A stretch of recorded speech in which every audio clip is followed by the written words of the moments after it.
Welcome to 2 on the 10.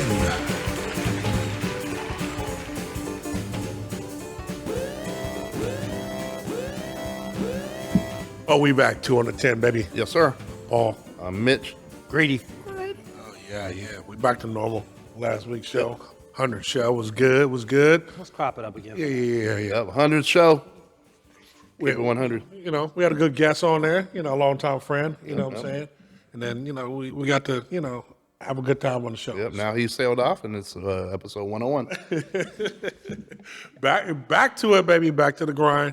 How we start out the weekend. Titano, I'm gonna shoot it off to you because your weekends always seem to be packed. So. Well, you know what? My weekends have been more food related. They're always food related, but more food related. Like I said, on another show, I do really feel that like food is the entertainment. It's like it's like everybody's kind of, what do you do? Well, let me save my money and let's go out and grab a meal. Let's grab a bite. Let's meet friends over, dinner and drinks or happy hour, but with some, with food involved. So it's like I think that more and more people are starting to, I see it all the time. People picking spots. I see these food groups popping up on, online. I mean, how many groups are, popping up in the Valley for Arizona? There's so many food and foodie groups. It's crazy, but that's cool. It's a good thing to see. With that said, for my weekend, let's see. It's funny. Okay, so I did on Sunday. I'm gonna just pop around. I did on Sunday find a cool Korean barbecue spot. Oh, okay. Yeah. Gotcha. So it's over in East Mesa. It's on Hampton, and it's like something Stone. I can't remember the name. I'm really bad with this shit, but it's something Stone, East Mesa, Korean barbecue. And the one thing that really impressed me about it, well, a few things did, but was the quality of the food and the meats. Gotcha. There's an all-you-can-eat. It's $29.99. They also had a premium one, was $49.99. Right. But I couldn't really tell like what would make it that much better. Okay, yeah, gotcha. like a lot of the same, most of the same steaks were available in the 29. Right. There was one or two differences, and it wasn't something that I needed to have. So I was like, I'll just take the 29, and came out super full. Tried everything I wanted to try. Got the whole experience, and like I said before, Korean barbecue that I've had, sometimes I felt the meats are always fatty or they're like subpar. Yeah. And I'm, the ones I've been to, whatever. Yeah. Even if they're hyped, this one, man, even the reviews, the place is rated about a 4.6, and the ratings are, arbitrary and perception. It's called the Stonehouse. Yeah, Stonehouse. Thank you, appreciate it. Thank you, Greedy. I knew it was Stone something, but with that said, and one of the things I noticed about reviews, I was trying to cherry pick a gem out of everything, comments, reviews, everything else. Right. A lot of people in the comments, this is my favorite Korean barbecue. I come here from wherever. Like even people are traveling from an hour and a half away to go eat there. Right. They said that the customer service was amazing. The ladies, the family that runs it's, really authentic, nice. And she was, she definitely was. And then the quality of the meats, I heard that over and over. Okay. The steak and the quality of meats. So that, and I tested that myself. Okay. With that said, it gets overwhelming, man. It's like, the first time they had that drink machine at the restaurants, and you sat there and you had anxiety because you didn't know what to order for a drink. Right. It was kind of the same thing. It's like, if there's 4 places and the Diet Coke doesn't work, you're going to figure out something else. Yeah, right. But it's kind of like that drink machine. You try 20 things, you take 10 sips, and then you want to go make refills. Yeah. You're not happy with what you're drinking. Gotcha. So this is kind of like when you first get that menu, like you see like 40 things on there. Right. And you got to, I really think you got to study the comments, come in with the game of attack. Gotcha. And stuff. And so with that said, the like the ribeye bulgogi, bulgogi, yeah, and then later had the spicy one, bulgogi. That was money. I didn't really care for the short rib. Okay. A little too fatty for me. They bring you the scissors, you got to cut and stuff. Yeah. Too much bone, and too fatty. Right. But I did definitely like the Angus brisket. Okay. Came out like it just it looked nice before you even threw it onto the grill. And you nice obviously cut. For people that either haven't gone to Korean barbecue, you when you pick the all you can eat, you sit at a table with like basically sear, like a little wok or something, Yep. And then you cook it yourself, and so you can order 3 items at a time. Okay. And some of the items aren't meat though, like the fried rice, which was amazing, by the way. Gotcha. That's also, so you order 2 meat items and then the fried rice. Pineapples with cinnamon was another one that wasn't, we ordered that. Did they have the fried chicken that was there? I didn't see fried chicken. Okay. I didn't see fried chicken. Because at Jin, that's the other Korean yep. barbecue place. What you said is it may give Jin the run for its money. Oh yeah, definitely gives Jin a run for its money, in my opinion. In fact, hey Nick, could you check out what Jin's rating is, if you don't mind? Yeah. I'm just curious to see. But Not that it matters, but like they have this thing called KFC that's at Jin's. The shit's fire. Korea. Hey, when you get the right Korean fried chicken, it's amazing. Oh, see, that's the thing. The Koreans know how to fry some chicken, bro. I don't, Gin's a 4.5. 4.5, 4.6. Yeah, but I don't know if it's because they try to steal my mama's recipe, but they know how to throw down. Your mom's Korean? Stonehouse is now also a 4.5. Oh, They're going down. oh, well, they tied. Okay, they're at the buzzer. We'll see who wins. Korean on Korean barbecue crime. But anyway, so I'll say this: that then we tried the chickens. Tried like a Cajun chicken and tried a spicy chicken. Both were good. Chicken always still worries me because of salmonella. Yeah, exactly. And I was telling Chris, even though You gotta cook that shit, man. yeah, oh no, of course you got to make sure you cook it. Yep.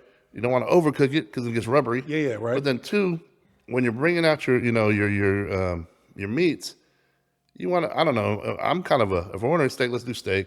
Well, let's do a chicken run so that way we're not mixing the slimy chicken with with the fish. Right. And then if we're doing fish, let's keep it fish. And then we change the then you change the grill. the walkout. The walkout. Yeah, exactly. You walk it out.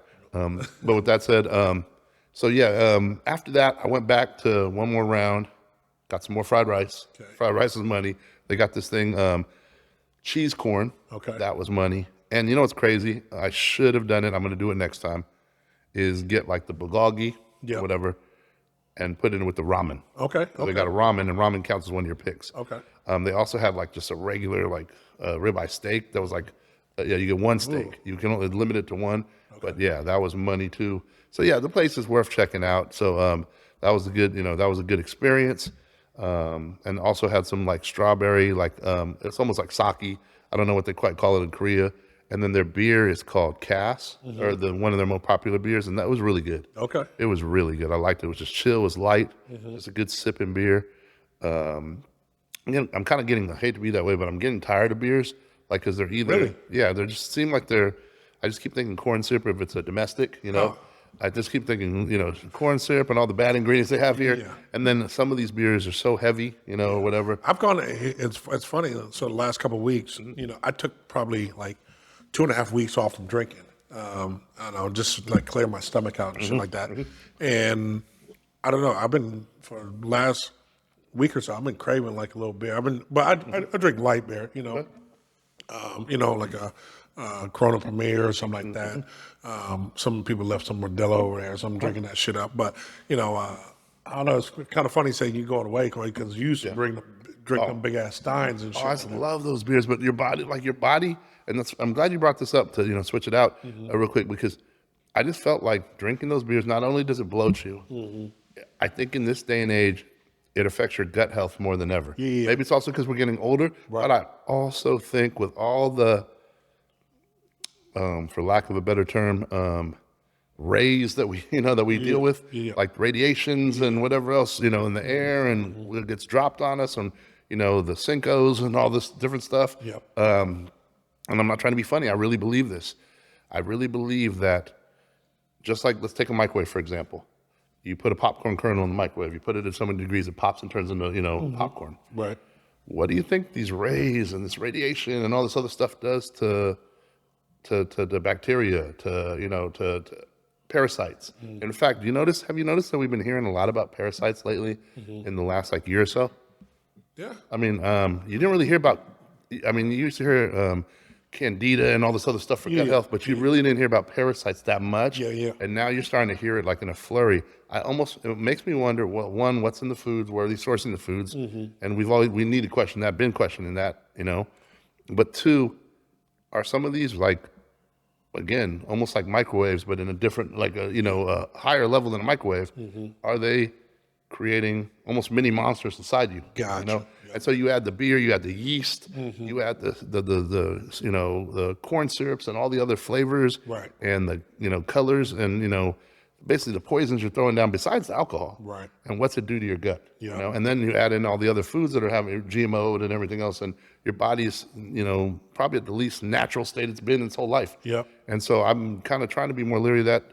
That doesn't mean, you know, just go to, you know, domestic, you know, import beers, you know, go from domestic to import. Yep. But I definitely don't want to drink the lower level, like light beers that have all the, you know, corn syrup in them and stuff. No, I got you. So every once in a while I'll grab a Guinness, and I'm not saying that solves the problem, but I don't drink like I used to. You know, 24 packs of Coors Light anymore, you know, Yeah. you know, or Miller Lights even.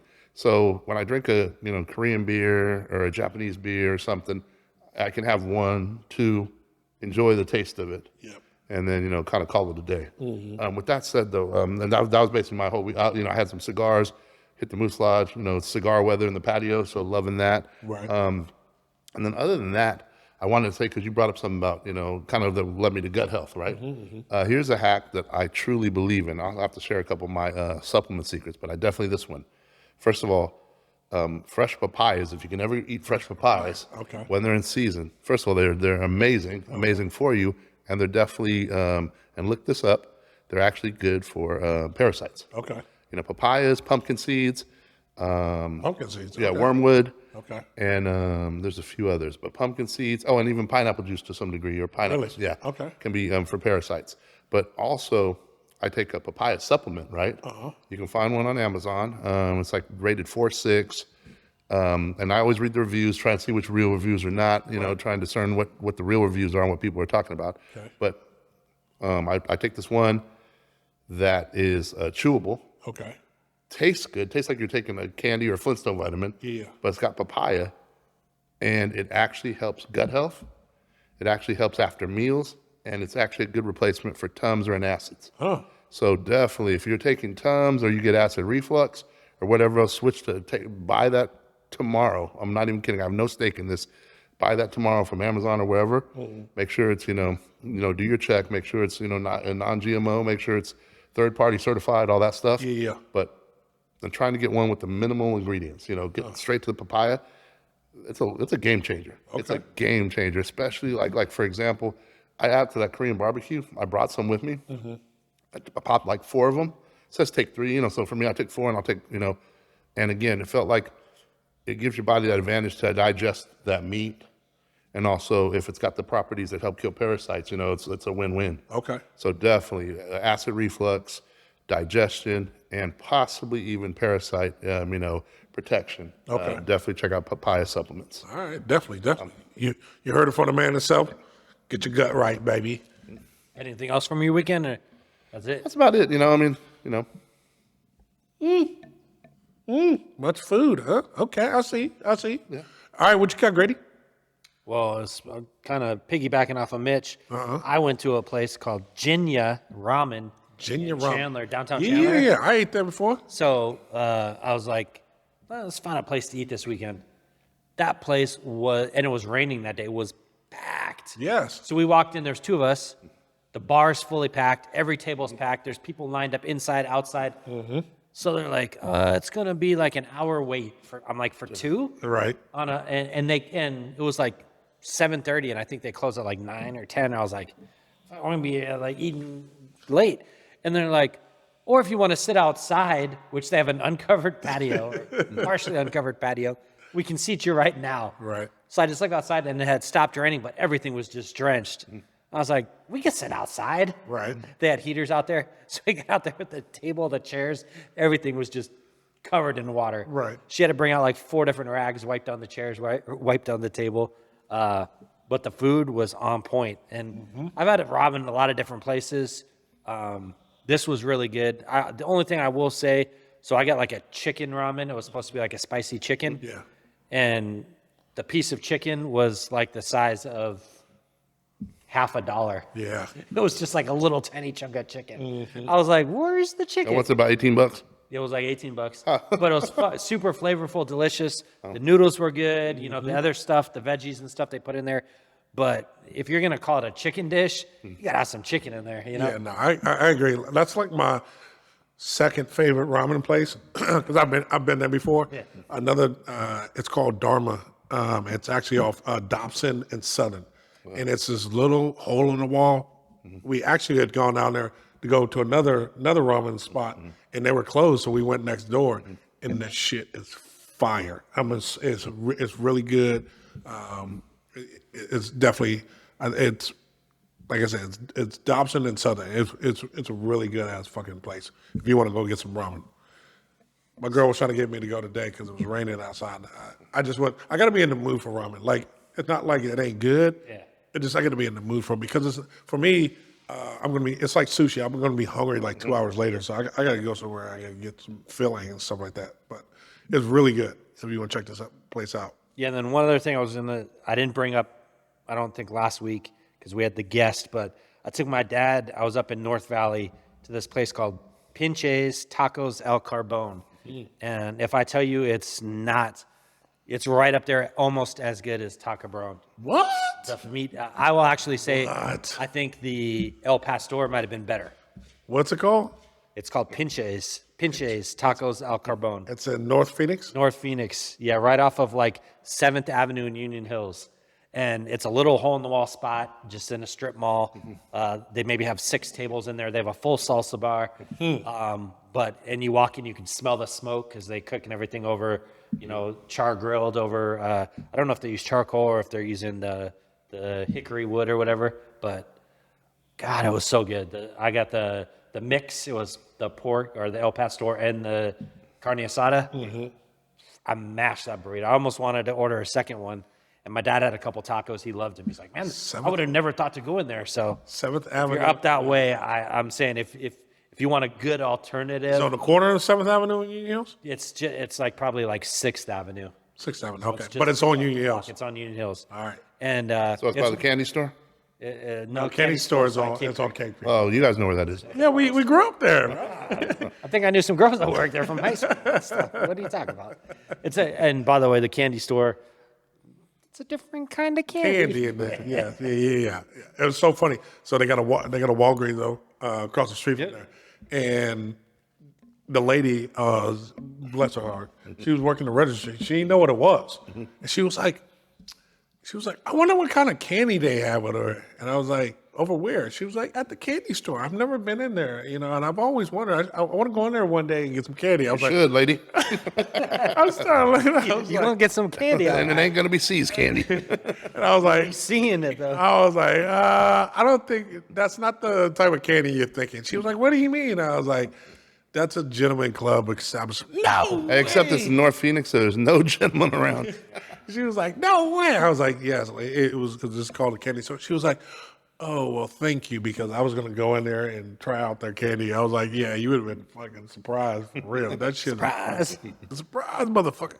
So if you're up that way, definitely, I'm telling you, it's a great alternative than having to go to the ghetto to get to Taco Brown. So, and then So North Phoenix is like the mansion area of it. no, it's just it's not as bad. I'll say that. It's Going in there. not as bad. Oh, it's 59th and Camelback. Yeah. So and then the final thing I will say that I almost lost my life today. Oh, shit. I was coming back from Tucson, driving up the I-10, and we had a huge windstorm blow through, and the dust storm. You always hear about those stories where it's like the dust storm, zero visibility, and there's like a 50-car pileup. I was in that shit.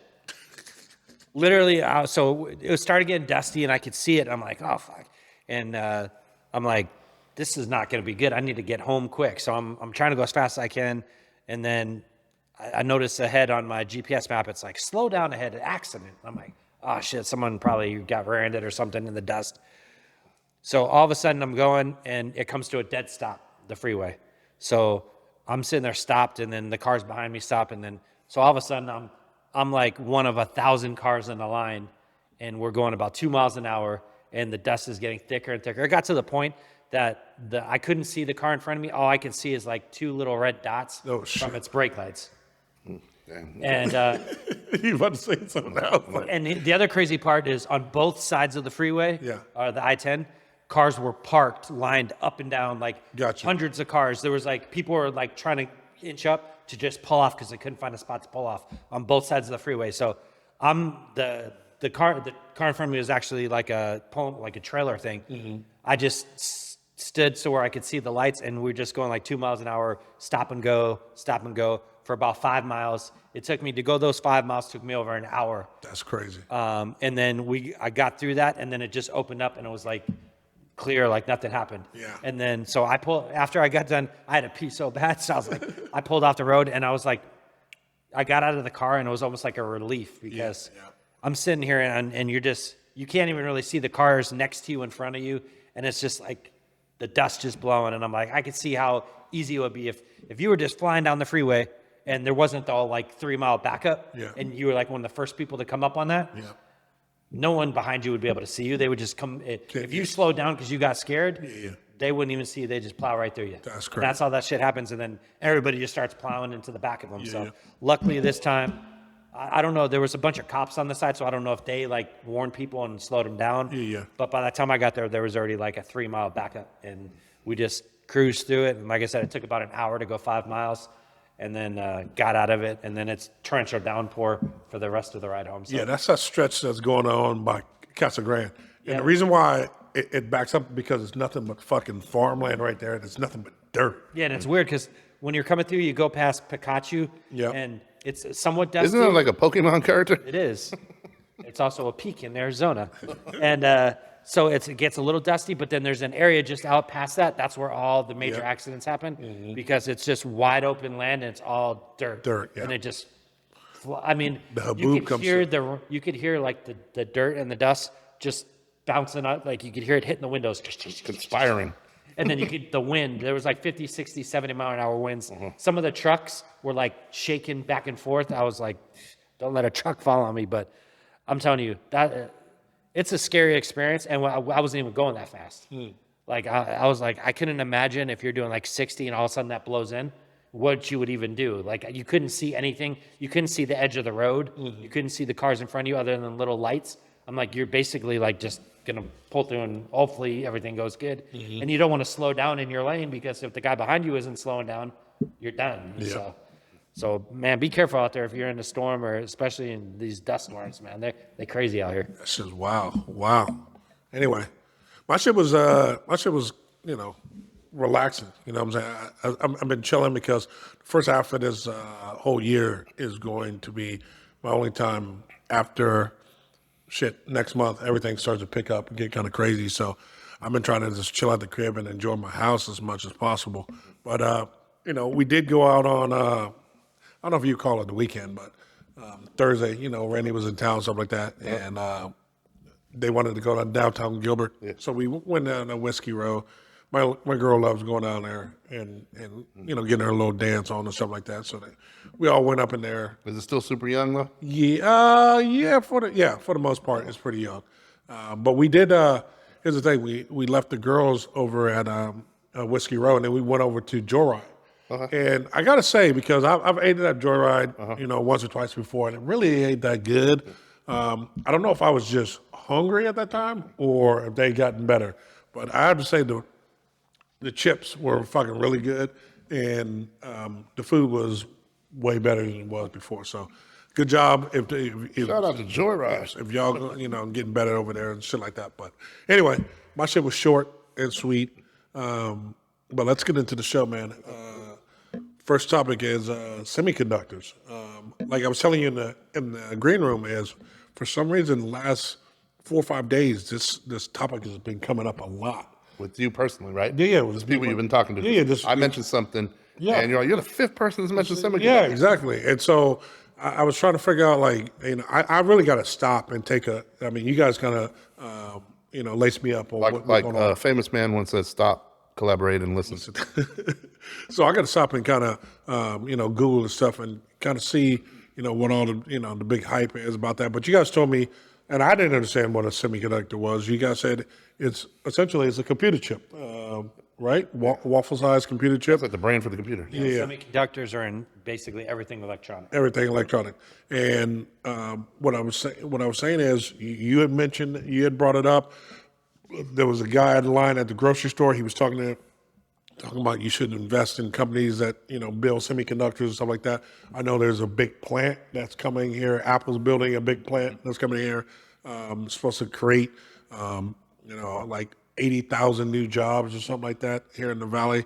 Bring so much more to the economy, driving up the fucking house prices, all the shit that comes with it. But like, what's you guys' thought on, like I said, semiconductor as a whole?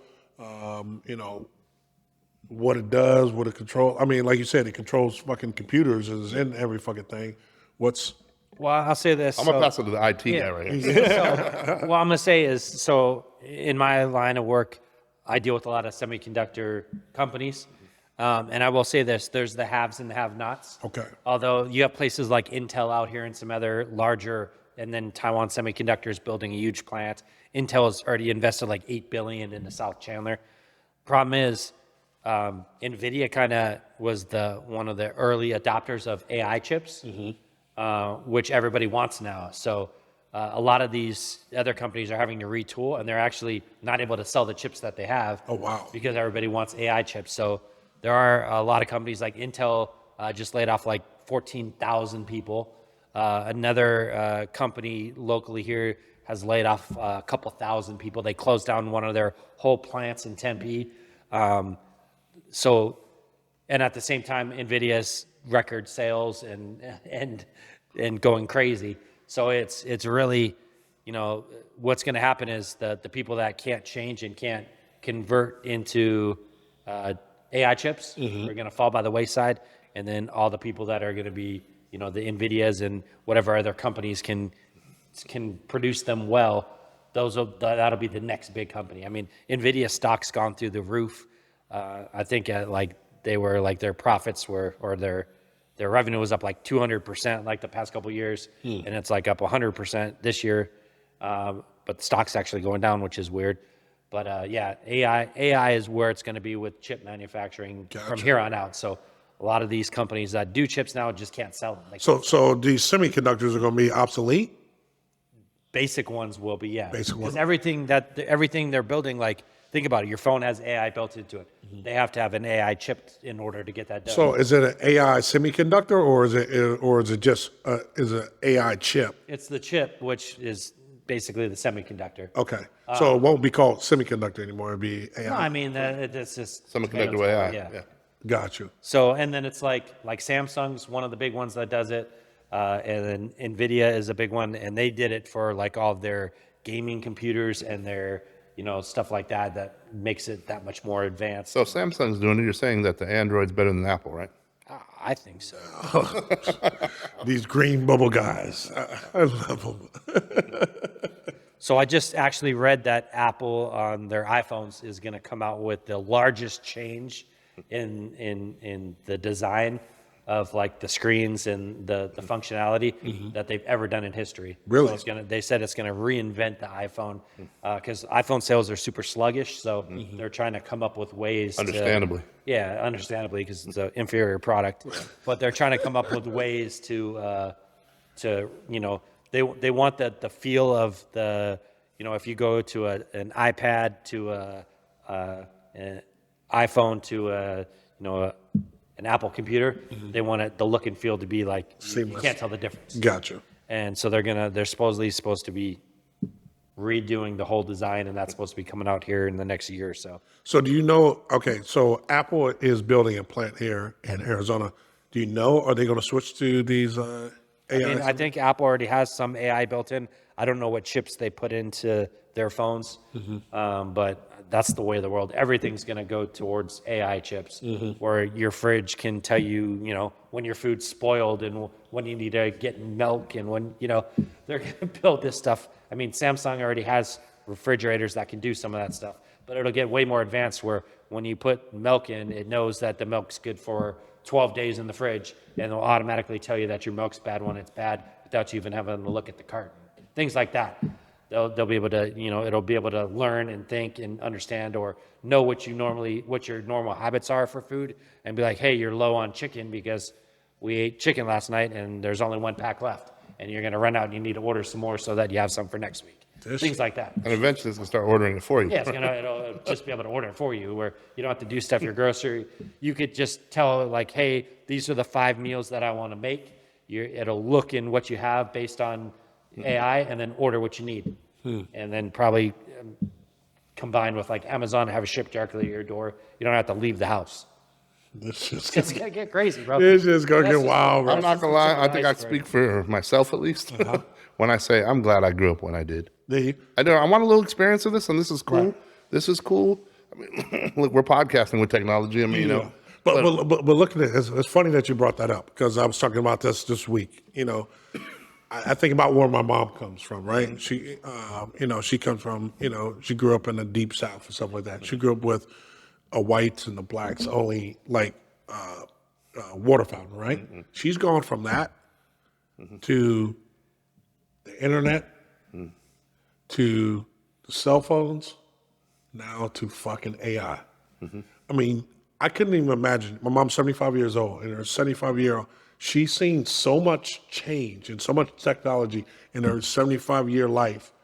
It was incredible, and it gives me like I'm kind of looking for like I sit back in awe. My thing is, I think that's some drastic ass changes. You know what I'm saying? Going from not really having a phone to having a cell phone that we do everything we can't live without.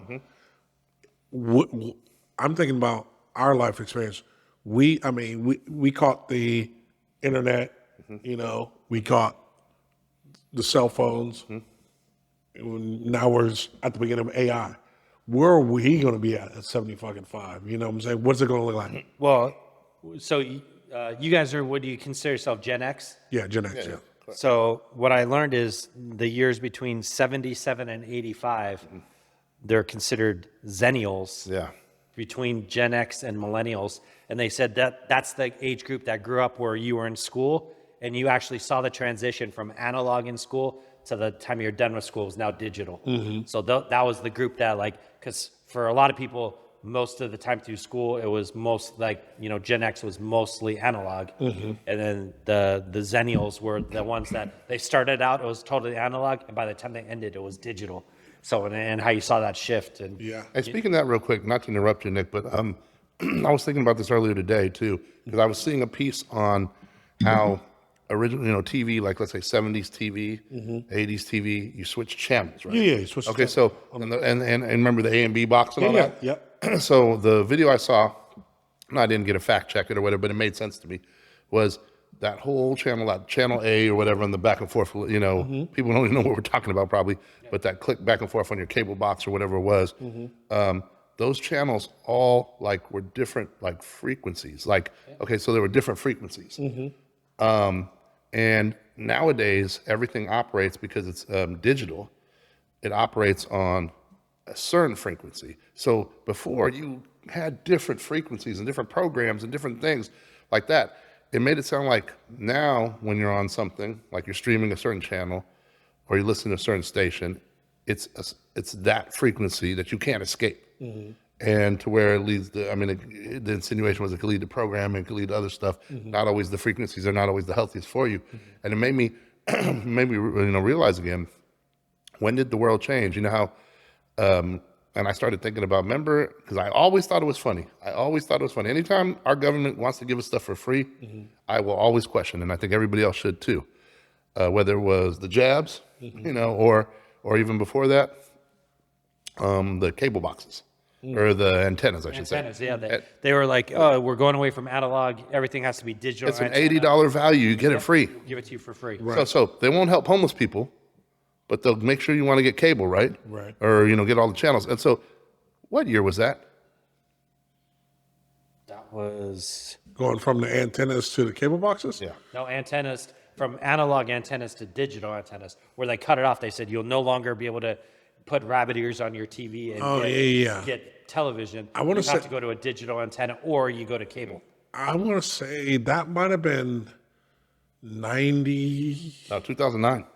2009? It was after that? From analog to digital television broadcasting on June 12, 2009. 2009, When okay. all full power TV stations were required to switch. So again, just interesting how, and it wasn't quite, I wasn't sure if it was 2008, 2009, 2012. It would have freaked me out if it was 2012 because the reset of the world, all the theories, the Mayan calendar. Yeah. But then maybe I do think though that had a lot to do with how, that's maybe even the precursor to how a lot of shit's changing in people, just, you know, I always, every time I would like to change the 2012 and like when it's changing over from 1999 to 2000, yeah. it always makes me think about Bernie Mac and his stand-up. If you've never seen it, you got to go see it. You got to go see when he talks about the fucking end of the world, how everybody, he said they're all out there shaking, going out there buying all the waters and sardines and all this other shit. Oh my gosh. You have to go back and look up Bernie Mac and talk about the end of the world. This shit is fucking hilarious. But speaking of the end of the world, our fucking economy right now is fucking dumping in the fucking tank. You know, we talked about this earlier in the green room. We had some fucking theories that were floating around about what we think is going on, and you know where is it going? You know, you talked about this. This might be the Great Reset. We were talking about the precursor, like okay, before when we had when we realized, and again, I don't even care about the politics because again, my stance will always be left wing, right wing, same bird until you can figure out who places everybody and who really runs the world. We should be talking about the steps above the puppets that we're talking. You know, in my opinion, they're out here again to create the narrative that we will buy and explain like it's fact. That's just my opinion. But with that said, when we realized who was going to be the new president, you know, I remember I sat there and I go, okay, well, taxes, tariffs, all these different changes that are going to happen, they're going to sound great. And, you know, the tracker was the person coming in was going to have the great economy from before that they had. I think this time, you know, like it was going to meet, it was going to be almost a narrative to how things are going to turn.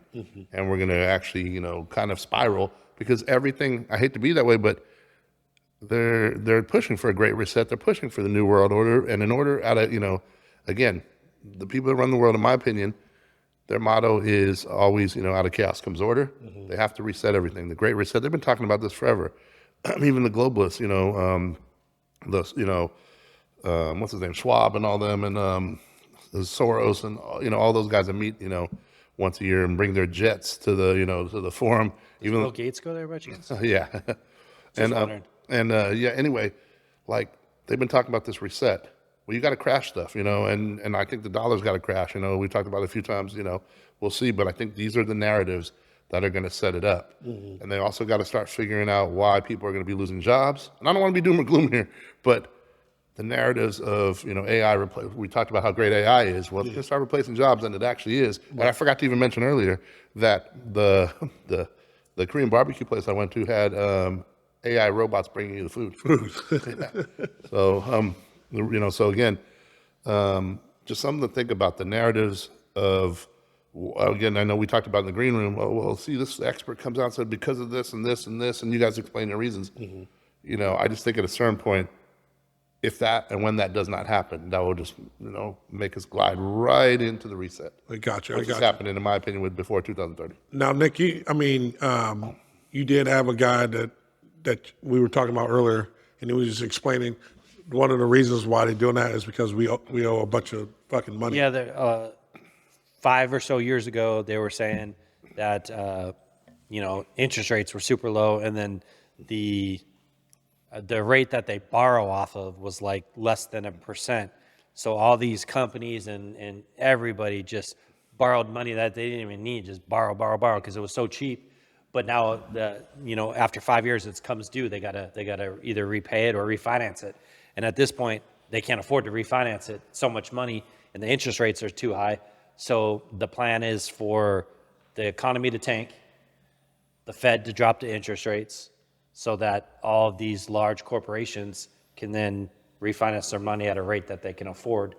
And then the U.S. government will just print more money, and the economy will boom again for a couple of years, and then do it all over again probably in 4 or 5 more years. That's crazy. So that's what they're saying. They're saying like now's a good time to hold, and then they said probably by like July, August is when they're thinking things will start to bottom out. Now, will that be the case or not? I don't know. I'm not a financial advisor. I just play one on this podcast.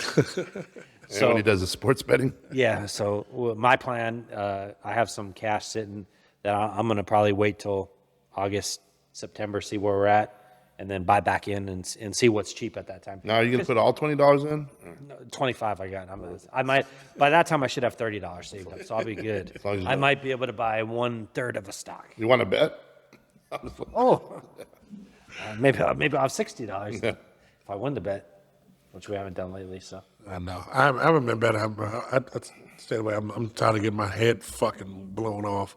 These motherfucking basketball players don't want to fucking play every night. That's why NBA, their ratings are down so freaking much. It's because the product that they're putting out there is like one night, you may get a good game, and then rest of the time you're going to get, 30-point blowouts. yeah, Again, too many narratives. Too many narratives. I remember when I mentioned narratives for sports in 2012. I think it's still on my Facebook. I pull it back up and screenshot it for a receipt. And people, what are you talking about narratives? And it just realizes how strong a word that is to paint a picture. Marketing is painting a picture that people can see, and that's all this shit is, man. And it's like, oh, well, that person pulled this happened, that happened. They've always had these little stories, but now that sports betting's happening, that stories are multiplying. Right. Because, again, there's just too much money. right. Too much money changing hands and too much free money. Yeah. And I'm gonna, let me jump to this real quick. I realized this morning, I was thinking about some stuff. One of the things that, probably, besides not trusting, government, not trusting, big dollar or whatever, one of the things that really pushed me, to be open-minded about conspiracy theory stuff is, I owned a baseball card store. Right. Came into the game, moved into Arizona to open a baseball card store, 97. Right. Opened it up, 97, 98. Within 1 year, became the #1 volume store in Arizona. Okay. Within 1 year. I'm 25, whatever I was, Yeah. at the time. Not only that, I think this was going to go forever. I thought as long as you worked hard, Yeah. those other factors, you just keep elevating, Yeah, right. because nothing's going to change you. Right. But, anyway, I stayed in the store till about 2003. Still, did other stuff with that field, still do. But, but 6-year run, Yeah. in my mid-20s. Yep. And, got to pay a lot of bills, see a lot of nightlife, went out like way too much. Yep. And experienced a lot of different things. But with that said, there were these major companies, one of them being Upper Deck, for example, one of them being Tops. Right. Okay, all the stuff that's supposed to be in the packs, and they keep raising the prices of packs. I know for a fact that a lot of that stuff did not even hit the packs. Yeah. Right. I know for a fact. Well, I mean, You can read yeah. between the lines if you want. I don't know. I don't know if you want to speak on this, but Yeah, we can speak on know, it. Allegedly, and and also 7 years have passed too. yeah, that's true. I remember when you guys used to take me to card stores. Card shops. Card shows. Yeah. I used to just, and I don't know shit about cards. You You just want to go party. We, Yeah. A perfect example is we'd fly into the Bay, we'd fly into Chicago, Yep. we'd fly into Texas, or we'd fly into, we used to do Hollywood Park in LA. And we'd go in and we'd pop in on a Thursday, go dinner, Yep. go out a little bit, go do the show, work hard, play hard, hit a dinner, and then hit the club. Yep. Do Saturday, do the show, make some money, hit the club, dinner and club, and then pop out after Sunday after the show and head home. Yep. And so, so you'd always go, man, I'm coming with you Yeah, guys. I'm coming with you. Different cities. Yeah, exactly. Because you guys were having fun. But, you guys are also out there working. I said the closest thing I came to doing anything as a car business is I showed up there. Dude thought I was like, what was it? Me thought this dude had owed, was it you money or Ken? They had owed Ken money, and what was it, Black John? Yeah. And we had showed up at the Cow Shout out to Palace. Black John. We had showed up at the Cow Palace, and I was just there to hang out. And then, he thought I came in because we were gonna rough up Black John. Oh no! I don't think that was the story. It wasn't. We weren't going to rough up Black John. Yes, we gonna. I don't he owed remember some money. No, I don't think that was the right story. I think The light skinned dude. Yeah, I don't think that was the story because John used to throw all the parties. Remember, he threw the crazy parties we went to Chicago in. Yeah, so I but- know we weren't going to rough him. But no, it was a dude it was at the Cow I think it Palace. was another guy that had a beef with Black John. Was it? Yeah. Okay. Well, maybe that was it. Maybe it was that one. We weren't gonna rough up Black John. We were gonna run up somebody. Yeah. And the dude was running around because we were hanging out with him. Yeah. That's what it was. Yeah. We were hanging out with Black John. Yeah. And the dude thought, oh, he had brought some muscle in to go collect and whatever. Yeah.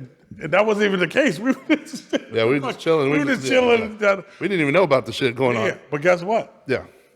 Black John got paid. Oh yeah. Black John got paid. And Black John threw some of the best parties, by the way. He got paid. If you were who's who, and I can't throw names out there, but there's some major players that were at these parties. Invite only, coming to Chicago. Yeah. Private suites. I'll leave it at that. Papa John's and titties. That was the first time I tried. That's the first time I tried. What's it called? Giordano's. I'm like, damn. I remember grabbing a big ass slice. And true story, where me and Paul were heading for the club. We went to. I remember this one. We went to Alumni in Schaumburg, and we're leaving that party. I grab a big old slice. And I'm mashing a quick slice of Giordano's, and I'm grabbing another one for the walk out to the car real quick. And you know how sometimes the tomato is on the top? Yeah. It went right down onto my white sneaker. Oh, I used to dress fresh for the club. Yeah. Hey, big old blob of just tomato sauce on my shoe right before we go into the club. I'm like, what? But anyway, we had a good time. Yeah. But no, so back to my point, roundabout way. I know for a fact, and you saw it too. Well, yeah, but that's why I was going. That was the story. That was the story I was going to get into. Go ahead. So I know you guys had to do back in the day. Was it Exquisite that had the black cards? Okay, there was a product with Upper Deck, Kevin Durant's rookie year, and they had it wasn't Exquisite though. It was another product. It was a high end product, and they had the Upper Deck Ice or Upper Deck Black, and it was The black card. It was the black cards, and one per case. yeah, and so they were supposed to be. Yeah, there was supposed to be these black. And we knew you guys knew a dude. He used to come to the fucking hotel, and this motherfucker used to have stacks of them fucking black cards. Yeah, that are one per case. There were packs, unopened packs. Yes. One per and case. I'm like, if this motherfucker has all these Like fucking hundreds cards, of them and hundreds. yes, how the fuck are they supposed to be in these packs? Yeah. They're not. They're fucking right here. Yep. I'm not gonna. You think limitations over? Go ahead. But he used to come out like this, and y'all used to say, okay, I want this for this card, this for this card, this for this card. You know what? I want all these cards. We're going to make a deal. This motherfucker used to say, because y'all used to roll around with some fucking stacks of money. You know what I'm saying? And you guys would throw down. They buy these black cards. This is supposed to be in this pack. Then you guys would fucking make 2 or 3 phone calls, have those cards sold. You know what I'm saying? But he'd go around and keep doing them again, them again. Yeah. And he got known for fucking having these black cards. Yep. And this dude was making hella money. Oh, yeah. Hella money. I'm going to be honest. He used to, because Ken, shout out Ken, he's not here, but he did one of the shows with us before, and we talked a little bit about this, but this guy used to, and because Ken used to be buddy, he used to piss me off. He'd want to be best friends with all these card guys. He loved that, loved the scene, and I introduced him to it, introduced him all the players, and he made his friends on his own. Yeah. And sometimes I didn't go to the shows because I got annoyed by that scene sometimes. Been in it my whole life, but this dude would beg to stay in our hotel because we'd get a suite sometimes, different rooms. So he'd sleep in the hotel, come out to dinner with us, and it would be he'd be the biggest penny pincher. And like for example, he sold us a card once, and we asked him, "What do you want for it?" Mm-hmm. He goes, "Oh, I'll take $600." And we're the only people that he knew that would buy the card. Yeah. So we bought it for $600. Right. Now, we sold it to another guy for $3,000. Yep. It got back to him, and he was so angry. And I'm like, "What's that have to do? What? Yeah. That's our customer. He flew in from Puerto Rico. You don't even know him." Yep. And he won't deal with anybody. We finally got to the point where we could deal with this guy. Yeah. And he still was crying about it. So I said, "Look, bro, I'll take you out to dinner and buy you whatever the fuck you want, Yep. For a steak dinner and the club." Yep. I remember this one. We're in Long Beach. So we go to steak dinner. I go, "I'll take care of it because we made enough money on that." We're not greedy. Me and Ken were not greedy. Right. No, I'm greedy. Yeah. And I remember, so he has a steak dinner. We take him out, whatever. And then we go to this club. And I bought the round of drinks. Yeah. And it was Grey Goose and, whatever. And I go back because I drink quick. Yeah. So, and then I think Ken and Steve were with us. So I go, "Hey, I'll take, okay." And I look and he has a full drink. And they're all, "Hey, another round?" I go, "No, he's got a full one. Hey, these 3 guys right here." And he had a full drink. Yeah. He sits there, looks at me, just starts slurping his drink from the full drink, slams it, "Not anymore. I'll take another one." Oh, wow. I'm like, "Give this dude well." Like, dead serious. And it was just funny, man, because not only that, but he got those black packs. And I remember he's selling them to the public for $99 at the time at first. They went up to like $250, but he's selling them for $99, one per case. And so me and Ken go up to him, and keep in mind, he stayed at our hotels. I used to get mad. Ken's all, hey, hope you don't mind so-and-so staying on the floor or staying. I go, bro, I'm a grown-ass man. Like, I get a room so I don't have to deal with some dude in the, I mean, we'd get suites where you have 2 rooms or 2 bathrooms, whatever. So it wasn't an inconvenience too much, but still. After all this, all these dinners, hanging around, going to the clubs with us, and we took care of every bill. Right. He never paid for one thing. Right. I go, hey, what's our price on the packs, bro? And he looks at me, dead serious, and he laughs. $99. I'm like, for real, bro? Like, we've done all this shit. yeah. I go, I don't care if you said 98. Right. The principle that you won't come down 1 penny on shit you got plugged with. Yeah. And I think I remember, if I'm not mistaken, he was buying these packs for $10. Really? If I remember the story correctly, he was buying them for $10. But weren't they coming out the back door? He met a dude in San Diego, and this is all public knowledge now. He got busted by the feds. Yeah. So I'm not, again, I'm not snitching. Right. And I'm not, We're not naming names. Yeah. And he, and he bought all the backdoor stuff from the upper deck guy. Gotcha. From one of the guys that, that took him out the back. And so, and I'm just going to leave that story there. And isn't that what part of the reason why Upper Deck lost a lot of their licensing? Well, here's what's funny. Upper Deck lost their licensing because they were supposed to print Yu-Gi-Oh! And again, this is allegedly. And, they were doing printing for Yu-Gi-Oh! And they would triple print it and sell it on the market. Oh, wow. So this is a multi-million-dollar Upper Deck that has licenses for Jordan and for LeBron and for everybody else's autographs. Yeah. And they're doing all this funny stuff. I'm going to go a step further. Let's talk. Scoreboard.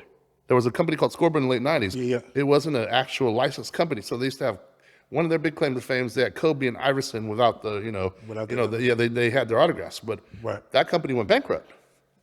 Supposedly there's a lot of fake autographs too, by the way. Wow. And the person that owned the company ended up buying it back through another buddy, allegedly, pennies on the dollar. So got his own stuff back cheaper. Yeah. After, raping and pillaging through it. And then now has all this memorabilia, all this other stuff, Kobe rookie year, Iverson, Nash, all that stuff.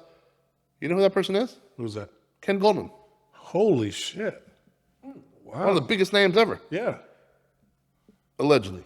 Okay. A little nugget drop on the show there.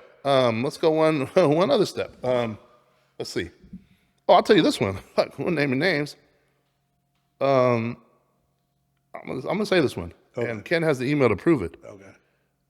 We got screwed over by Gary Vee before anybody knew who he was. Really? Yeah. We won an auction on eBay for, and I gotta be very careful how I say this. And again, this is allegedly, but I'm about to make a clip out of this. Go ahead. We bought Jay Cutler. Okay. I remember this stuff though. It was a Jay Cutler exquisite rookie card. Okay. We found out that it was going to be the short print rookie. Okay. So we bought it for like $800 at an auction. Okay. They made the announcement 4 days after we paid it. Right. The person who, when you can look this up, this time frame's there, and I think Ken has the email still. Okay. Because I always said I was going to go to whoever's liquor store that was in New Jersey and whoop their ass. Right. And come to find out, you hear the story about the guy in the shelves in New Jersey, whatever else, and he used to do cards, and he's working at his dad's store. Yeah. And he never shipped the card, so he lost it. Oh, wow. And so, we probably lost about $500-600 at that time. Right. By not, we bought it in good faith. We knew our information. Right. We doubled down on it, paid it. Yeah. The auction was sold. He should have shipped out the next day. Yeah. It gets announced, and all of a sudden he loses the card. Oh, wow. Supposedly. Wow. Again, and I'll say this, bygones be bygones, that's over. And he's a great dude. And actually, I'm very, obviously, the stuff that we watch, and he's friends with a couple of my friends in the industry. Okay. Really good friends with them. I won't say anything else on that, but yeah. So if you ever roll up on him and you see him face to face, will you bring up that story? Yeah, I would. I promise you I would. You're like, hey, bro, we got a connection.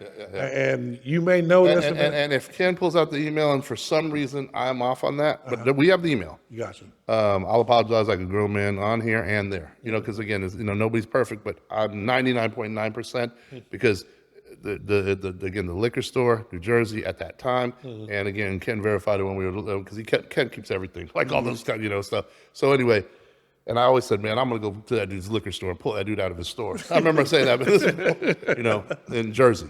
Right. And so anyway, there's that one. And then the only other thing I'm going to say is, We also knew who had the back doors for like Kobe's rookie year stuff. I'll say this. I remember going to the show. In fact, your boy with the mustache, we'll just say that. He used to have all the chromes, and he used to have all the Bowman's bests. Kobe's like sets and refractors and everything else. Yeah. And would y'all buy them for a good price?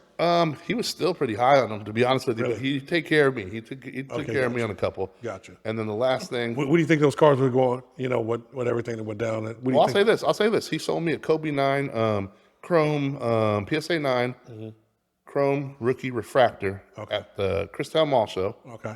And he sold it to me for $700. Okay. I went home that day, sold it for $1,300 that weekend. Okay. That card, if I'm not mistaken, is a couple $100,000 now. Oh my God. I mean, that's an easy one. I remember that guy, and I knew something was up with him because so he used to, me and a couple of friends in the neighborhood, used to pay us to come to his garage. And this was back when Stadium Club first came out. Basketball was hot. There was beam teams, like the original Jordan beam team and all that, and Shaq beam team. I think it was Shaq's rookie year too. The guy would have a pallet of cases, not just cases, like a pallet. Like they would literally on a pallet jack wheel it into his garage. Right. And he would pay us just to open the packs and pull out all the beam teams, the first day issues, all the special cards, and then he's like, you can have all the other cards you want, and he would pay us to open all the packs. Oh shit. We just sit there all day, just. So the other cards weren't He didn't worth. give a shit about any of the cards. All I cared about is the first day issues, the beam teams, and I think there was one other special card in that set. Like, and he would just pay us to just pull those out, put them in cases, and set them to the side.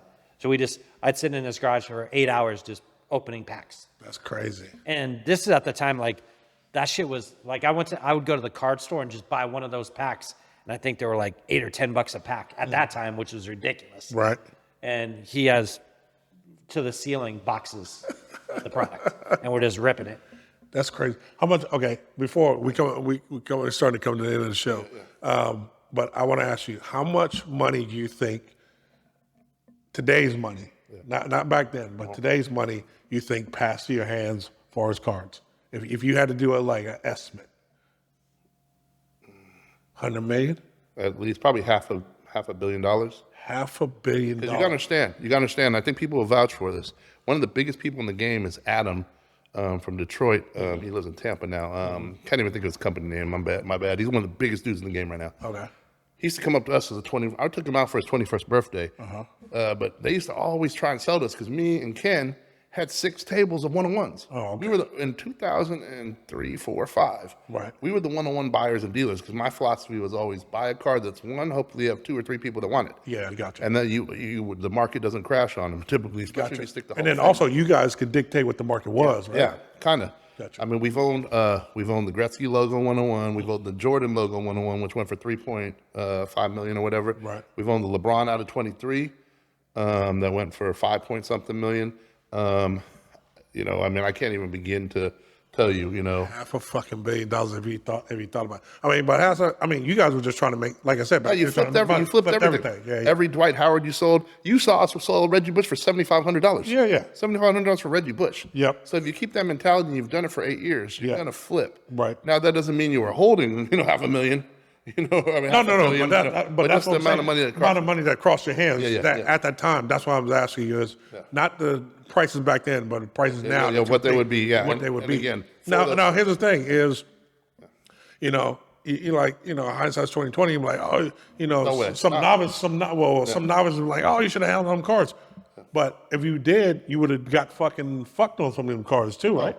Oh, you would have got. I mean, don't get me wrong. All it would take is hold one card. You know what I mean? That Jordan card or the LeBron card or the triple autos, or the craziest one. I mean, some of the craziest ones. I remember telling Ken to go to the show and buy every Kevin Durant exquisite rookie ever. And he wasn't really feeling it, so he doesn't really. And I didn't go to the shows as much back then. Right. I mean, I started kind of phasing out a little, but man. And then Nick, we made a run in. Plus, Nick saw it first. Well, first Nick was in it firsthand during the pandemic. We were kind of just bored, and we're online all day and all night buying. And then we got a couple other people involved, and all of a sudden, I mean, the first card show I did back, allegedly, and Nick ran the table for the weekend. And I'm gonna be honest, Nick ran the table. He was a trooper, but I think we paid for the hotel or whatever else. But the nights out. But Nick ran the table, worked it. Didn't even know what he was doing. Truthfully, first card show, he ran Friday, Saturday, and then you left Sunday. I covered Sunday. And he kept calling us, and I was in the bar. I should have been at the table. Right. I'm at the bar, and I'm with some other people, and I'll just say this, Nick. How much money? I mean, just on a 2-day show, allegedly changed. Did you sell in the cards over there? I don't remember. It was.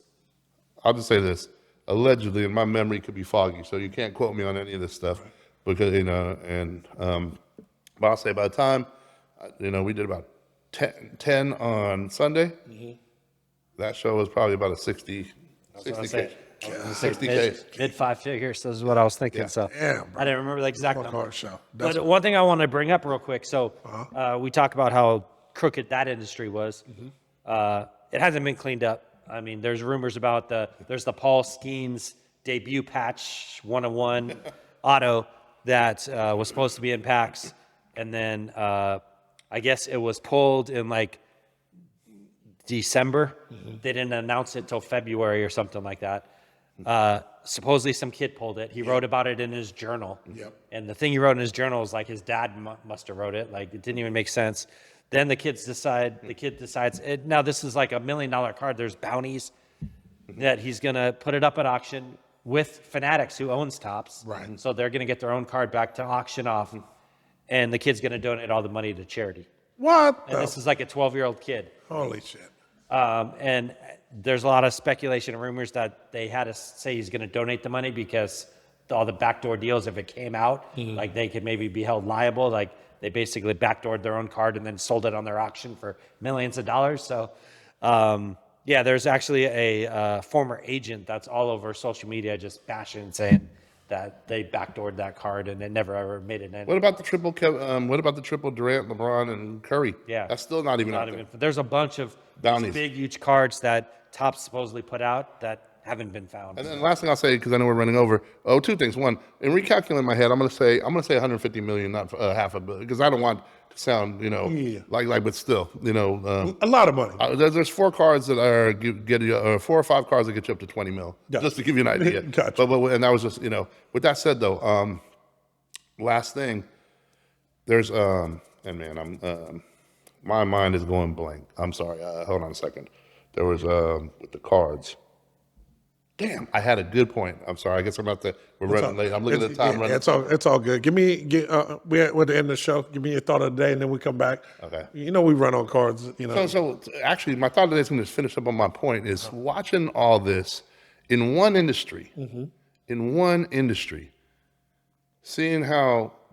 I mean, no, it's an amazing industry. This is one side of it. I'm just so please don't take this as the whole industry. There's great people. There's people that that provide a lifestyle for their families. It's an amazing industry. It's it's still an industry that kids can be a part. Well, price wise, I'd say no, but just going with their dads and their parents and experiencing this and stuff. I think it's overpriced for kids. But with that said, watching this industry, though, the bad parts of it, and seeing how corrupt it was, and seeing how crooked it was, and seeing how it's done on purpose. And I got probably 20 more examples. I didn't want to say names, and I didn't want to do specifics, but trust me on this one. It just goes to show you, if that's crooked, then why would you not believe that politics are crooked? Last thing I'm gonna leave you with, do some numbers real quick. I saw a meme today or whatever, not a meme, and I had to check it. It said, because when I was back in the Bay Area and I saw the, Golden Gate Bridge, and we're going over the bridges, I'm telling my girl, Chris, about the, just the tolls. Yep. Okay, with that said, it's a $7 toll to go over the Bay Bridge, whatever, one way. There's, I want to say, 250,000 people that go over the Bay Bridge daily, that pay the toll. Okay, so if you can imagine, what's that? 250,000 people, $7 a piece.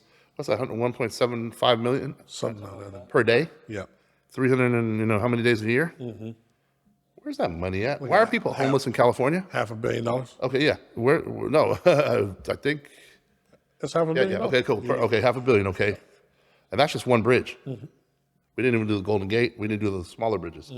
And we're not even doing the fast lane tracks and all that stuff. Yep. Okay, where's that money going? Why are people homeless in California? Second of all, gas tax. I'll leave it at that. Again, this is what's crazy. So if the average in 2021, the average Californian California consumed 13.82 billion gallons of gas. So 38 million gallons of gas per day. 38 million.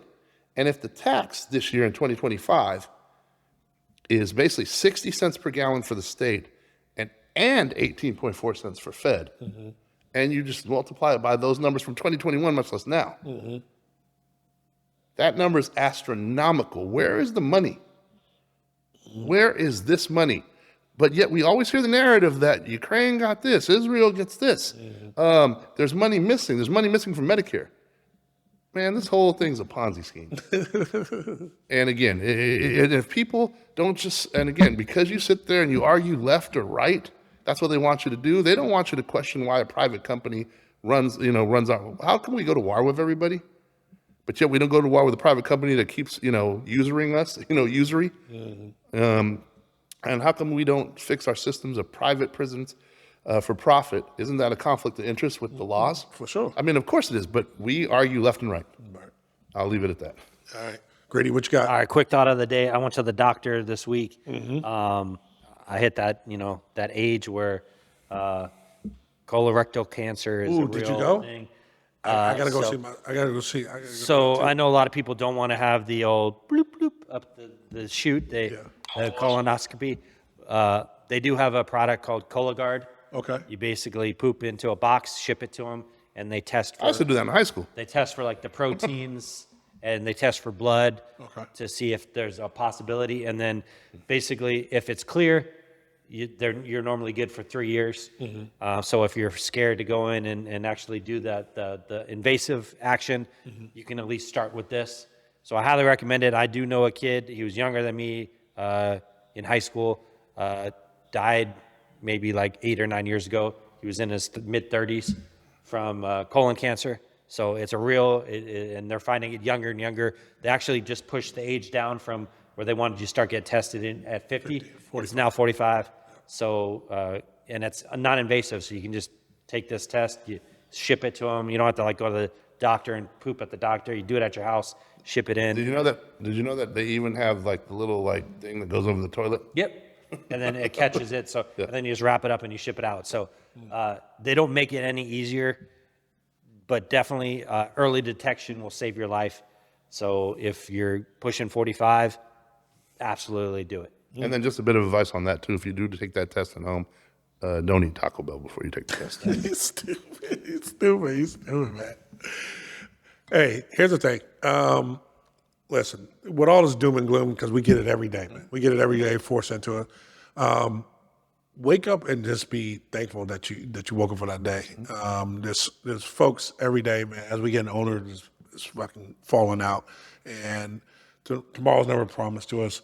So I know sometimes we get a little into the weeds on the show about how negative things are, but just be positive that, man, we were able. I know all three of us is happy that we were be able to speak to you guys another week. And so that's what I'm saying. So appreciate that time. Appreciate the time that you have with your friends and family, and just enjoy, man. Enjoy, because it could be a short or a long ride. Just never know.